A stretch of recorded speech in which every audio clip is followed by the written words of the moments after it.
Le ministère de la guérison par Ellen White. Chapitre 42. Vertu virile. La vie chrétienne est bien plus que beaucoup ne se l'imaginent. Elle ne comprend pas seulement la bonté, la patience et la douceur, qui sont des grâces essentielles, mais encore le courage, la force, l'énergie et la persévérance. Le sentier que nous trace le Christ est étroit et exige de l'abnégation. Pour le suivre, pour affronter les difficultés et les découragements, il faut des croyants dignes de ce nom.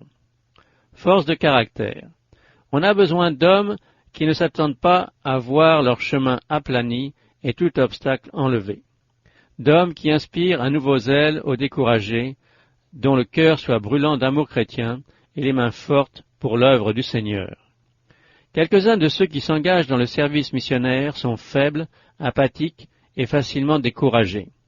Manquant d'énergie, ils n'ont pas ces traits distinctifs qui poussent au travail, cette énergie qui déchaîne l'enthousiasme. Ceux qui veulent réussir doivent être courageux et optimistes, et cultiver non seulement les vertus passives, mais les vertus actives. Tout en répondant avec douceur pour apaiser la colère, il faut qu'ils possèdent le courage d'un héros pour résister au mal. Avec la charité qui supporte tout, ils ont besoin d'une force de caractère qui rende leur influence positive. Le manque de fermeté, l'inconstance dans les entreprises, la faiblesse, l'indécision doivent être vaincus. Le vrai caractère chrétien ne s'adapte ni ne se soumet aux circonstances adverses. Une force morale irréductible, une intégrité qui ne cède ni à la flatterie, ni à la corruption, ni à la menace, voilà ce qu'il nous faut. Culture mentale. La volonté de Dieu est que nous profitions de toutes les occasions qui se présentent pour nous préparer en vue de son service. Il s'attend que nous y apportions toutes nos énergies et que nous ayons conscience de son caractère sacré. Il en est beaucoup qui pourraient accomplir une œuvre excellente et qui échouent lamentablement parce qu'ils manquent de courage. Des milliers traversent la vie comme s'ils n'avaient aucun but, aucun idéal à atteindre. Une des raisons de leur échec, c'est qu'ils manquent de confiance en eux-mêmes, oubliant le prix infini payé par le Christ pour les racheter. Ne vous contentez pas d'un idéal peu élevé. Nous ne sommes pas ce que nous pourrions être et ce que Dieu veut que nous soyons. Il nous a donné l'intelligence, non pour qu'elle reste inactive ou se pervertisse, mais pour la développer jusqu'à l'extrême limite, l'affiner, la sanctifier, l'ennoblir et l'employer à l'avancement de son règne ici-bas. Nul ne doit consentir à être une simple machine au service d'un autre.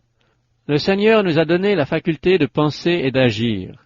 Si nous faisons un bon usage de cette faculté, selon la sagesse d'en haut, nous serons capables d'occuper des postes de confiance. Gardez la personnalité que vous avez reçue de Dieu. Ne soyez pas l'ombre de quelqu'un d'autre, alors le Seigneur opérera en vous et par vous. Ne croyez jamais que vous en savez assez et que vous pouvez relâcher vos efforts. Un esprit cultivé donne la mesure de l'homme. Apprenez toute votre vie.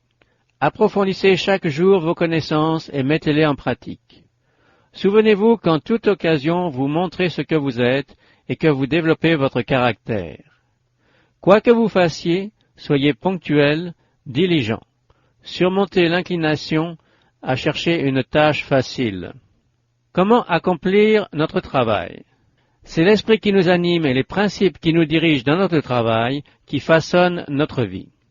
Ceux qui ne veulent faire qu'une quantité de besogne déterminée et qui exigent un certain traitement, qui s'attendent à trouver un emploi exactement adapté à leurs aptitudes, sans se préoccuper d'acquérir de nouvelles connaissances et de se perfectionner, ceux-là ne sont pas qualifiés pour travailler dans la cause de Dieu.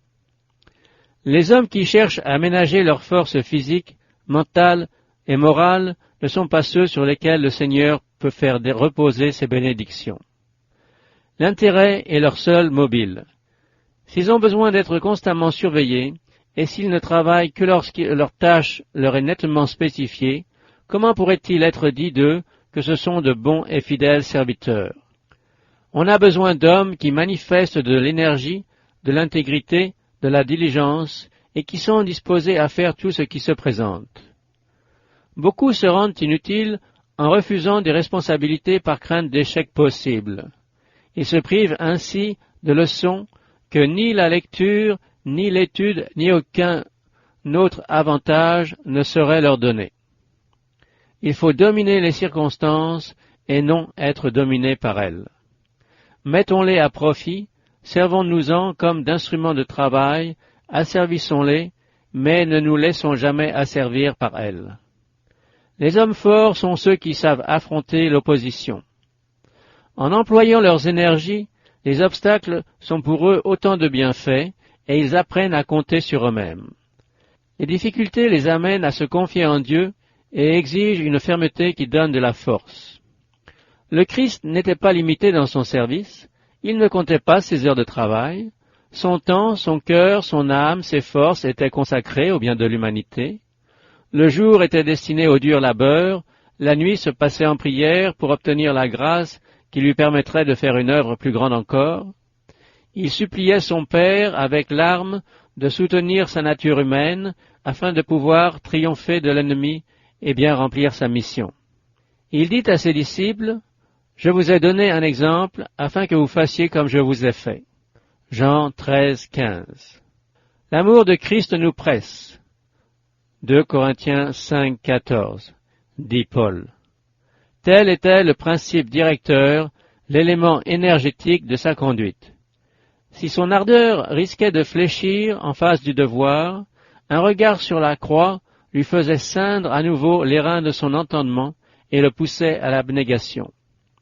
Pour convaincre les cœurs, il ne comptait que sur la manifestation de l'amour infini révélé dans le sacrifice du Christ.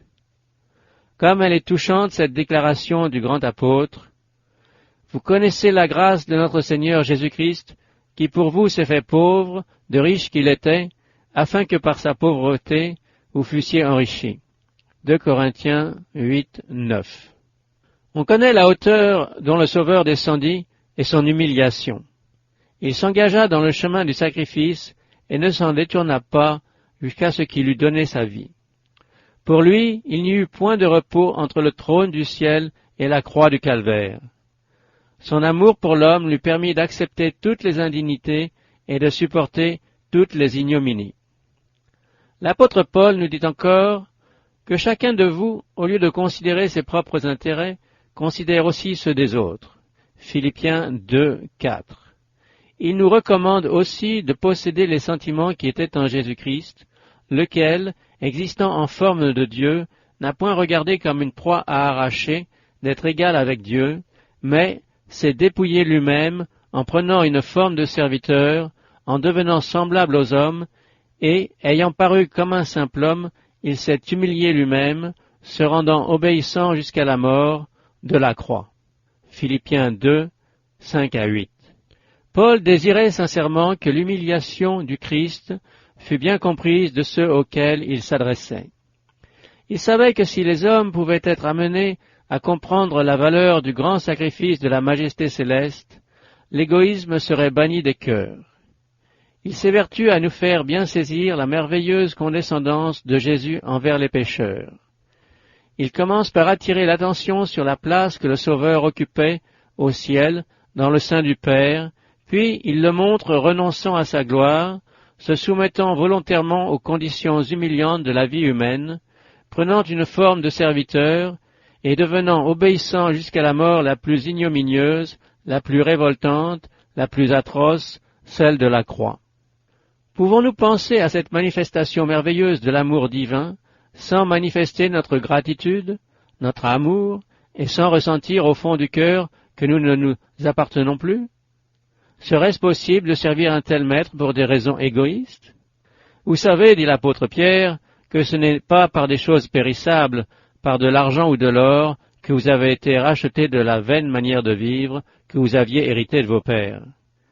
1 Pierre 1:18. Si cela avait suffi, comme si c'était facile pour celui qui a dit « L'argent est à moi et l'or est à moi » AG 2:8, mais le pécheur ne pouvait être racheté que par le sang précieux du Fils de Dieu. Ceux qui ne savent pas apprécier ce merveilleux sacrifice et ne veulent pas servir le Christ périront dans leur égoïsme. Un seul but, servir. Le Sauveur a tout subordonné à l'œuvre de la rédemption qu'il était venu accomplir. Il faut que ses disciples manifestent la même abnégation, le même sacrifice, la même soumission aux exigences de la parole de Dieu. Tous ceux qui acceptent le Christ comme leur sauveur personnel voudront le servir. En contemplant ce que le ciel a fait pour eux, leur cœur sera rempli d'amour et d'adoration reconnaissante. Ils s'empresseront de manifester leur gratitude en consacrant leur talent au service de Dieu. Ils désireront montrer leur amour pour le Christ et pour ceux qu'il a rachetés. Toute leur vie sera faite de labeur pour lui, de privation et de sacrifice. Le véritable serviteur de Dieu fera tout ce qui dépend de lui pour le glorifier. Il cherchera à développer toutes ses facultés, à s'acquitter de tous ses devoirs comme s'il était en la présence du Très-Haut. Son seul désir sera que le Christ reçoive un hommage et un service parfait. Vous connaissez ce tableau représentant un bœuf entre une charrue et un autel, avec l'inscription « Prêt pour l'un comme pour l'autre », prêt à tracer le sillon ou à être offert sur l'autel du sacrifice, tel est le véritable enfant de Dieu. Il faut qu'il soit prêt à se rendre là où le devoir l'appelle, à s'oublier soi-même et à se sacrifier pour la cause du Rédempteur.